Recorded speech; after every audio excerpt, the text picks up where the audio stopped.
"If you believe that, I have a bridge to sell you."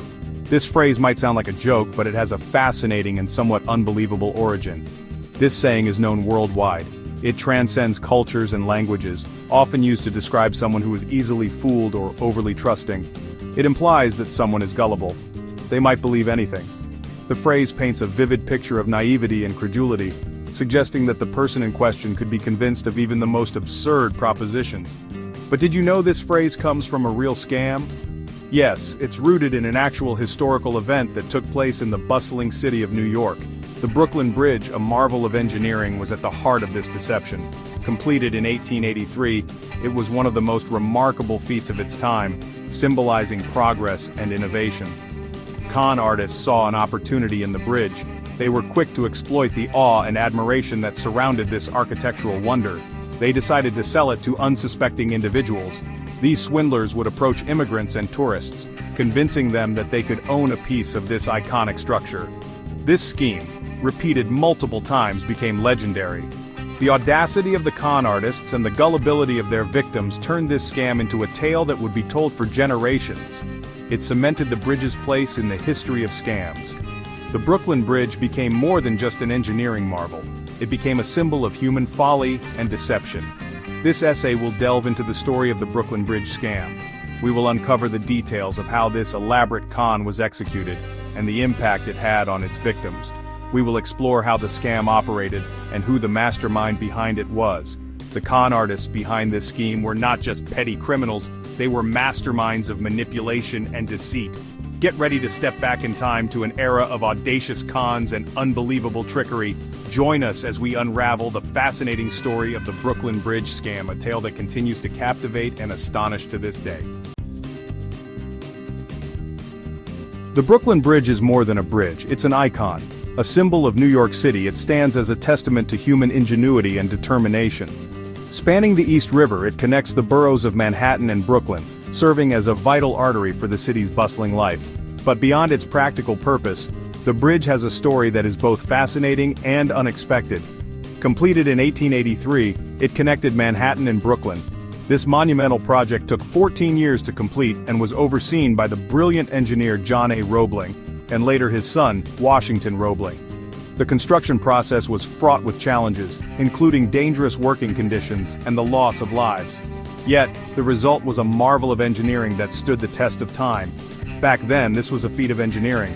The bridge's design incorporated innovative techniques and materials, such as steel wire cables and pneumatic caissons, which were groundbreaking at the time. It was the longest suspension bridge in the world and an architectural wonder that drew admiration from engineers and laypeople alike. The bridge was a symbol of progress and ingenuity. It represented the dawn of a new era, where technology and human effort could overcome natural barriers. People from all walks of life came to witness this marvel, and it quickly became a beloved landmark. People came from everywhere to see it. Tourists, locals, and even dignitaries flocked to the bridge, eager to experience its grandeur firsthand. It wasn't just a crossing, it was an event, a spectacle that captured the imagination of all who saw it. This awe-inspiring structure attracted more than just admirers. It became a focal point for the city's social life, a place where people gathered, celebrated, and even protested. But amidst the throngs of admirers, there lurked individuals with less noble intentions. It drew in con artists. These unscrupulous individuals saw the bridge's fame as an opportunity to exploit. They devised schemes to deceive the unsuspecting, capitalizing on the bridge's allure and the public's fascination with it. They saw an opportunity in the bridge's fame. The con artists would pose as owners or representatives of the bridge, convincing gullible individuals that they could purchase the bridge or rights to it. These scams were elaborate and often involved forged documents and persuasive sales pitches. They realized they could exploit people's fascination with the landmark for their own gain. The idea of owning a piece of such an iconic structure was irresistible to many, and the con artists played on this desire, making small fortunes from their deceitful practices. The Brooklyn Bridge scam was about to be born. This infamous con became one of the most well-known scams in history, a testament to the lengths people will go to exploit others' dreams and aspirations. Who could resist owning a piece of this marvel? The allure of the bridge was so strong that even the most skeptical individuals found themselves tempted by the prospect of ownership. The con artist's success lay in their ability to tap into this universal desire. The stage was set for a tale of deception that would echo through history. The Brooklyn Bridge, a symbol of progress and human achievement, also became a symbol of human gullibility and the darker side of ambition. This is the story of how an icon of engineering became an icon of deception. The Brooklyn Bridge scam was simple in its audacity. The con artists would pose as the bridge's owners. They would target recent immigrants or tourists. These individuals were unfamiliar with the city. The con men would offer a deal that seemed too good to be true. They would sell ownership of the bridge. They would claim that the new owner could collect tolls. The con men provided fake documents. They used official-looking seals and signatures. Greed often clouded judgment. Many fell for this impossible deal. They believed they had stumbled upon a once-in-a-lifetime opportunity.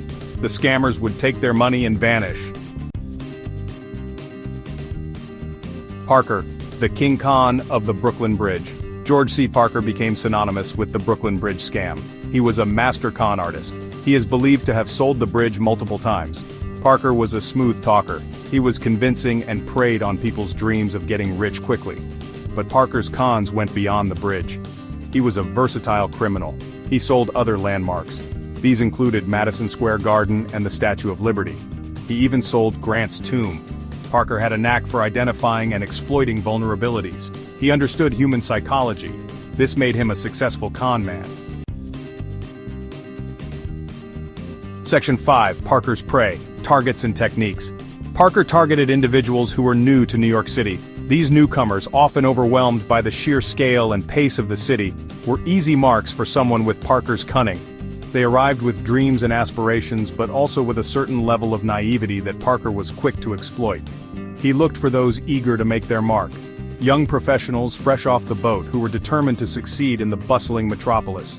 They were ambitious, but their ambition often blinded them to the dangers lurking in the shadows. He often focused on immigrants. These individuals, having left their homelands in search of a better life, were particularly vulnerable. They were unfamiliar with the local customs and laws, making them easy targets for Parker's schemes. They were unfamiliar with American laws and customs. This lack of knowledge made them susceptible to Parker's deceptions. He would often pose as a helpful guide, offering assistance while secretly plotting to swindle them. Tourists, blinded by the allure of the city, were also easy prey. Drawn to the bright lights and towering skyscrapers, they were often too distracted to notice the dangers. Parker would approach them with a friendly smile, offering to show them the best spots in the city, all the while planning his next move. Parker's tactics were simple but effective. He used charm. He built trust. His charismatic personality made people feel at ease, and they were more likely to believe his elaborate stories. He had a way of making people feel special, as if they were the only ones who mattered. He presented his victims with elaborate lies. He used fake documents. These documents, often meticulously crafted, added an air of legitimacy to his claims. Whether it was a deed to a piece of land or a share in a lucrative business, the papers looked real enough to convince even the most skeptical. He spun tales of incredible profits, stories of quick riches and easy money. He knew exactly what to say to ignite the spark of greed in his victims. They were drawn in by the promise of wealth, unable to see the trap being set for them. He played on their desire for a better life. He often had accomplices. These accomplices, posing as satisfied customers, would vouch for Parker's schemes, adding another layer of credibility. They would share their own success stories, convincing the victims that they too could achieve the same level of success. They would pose as satisfied customers. Their enthusiastic endorsements made it difficult for the victims to doubt Parker's claims. After all, if so many others had benefited, why shouldn't they? This lent credibility to his schemes. The combination of Parker's charm, the convincing documents, and the testimonials from his accomplices created an almost foolproof con. His victims, blinded by their own hopes and dreams, rarely saw the deception until it was too late. Section 6. The long arm of the law, Parker's downfall. Despite his cunning, Parker's reign of deception couldn't last forever. His luck ran out in 1928. He was caught selling Grant's tomb to an unsuspecting newcomer. The buyer became suspicious. He reported Parker to the police. Parker was arrested and put on trial.